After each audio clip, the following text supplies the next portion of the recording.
Au Sénégal, les médias non conformes au code de la presse sont sommés d'arrêter leurs activités, on t'en dit plus.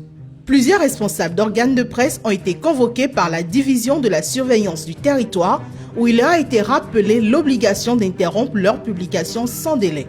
Cette décision découle d'un arrêté signé le 22 avril 2025 par le ministre de la Communication, des Télécommunications et du Numérique interdisant la publication, la diffusion et le partage de contenus ne respectant pas les exigences du Code de la presse. Une mesure vivement contestée par certains professionnels du secteur médiatique qui y voient une atteinte à la liberté de la presse.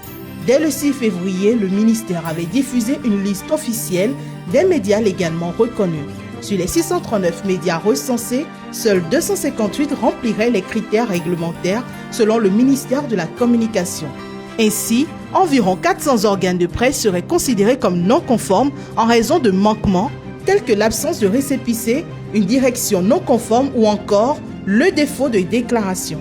Face à cette situation, Mamoudou Ibra Kane, président du Conseil des diffuseurs et éditeurs de presse au Sénégal, a annoncé que des avocats ont été mobilisés pour saisir la Cour suprême avec 2 requêtes. La première vise à obtenir la suspension de la mesure, jugée préjudiciable aux entreprises de presse et à leurs employés désormais au chômage technique, en plus de constituer une atteinte à la liberté d'informer. La seconde requête concerne un recours pour annuler purement et simplement la décision ministérielle.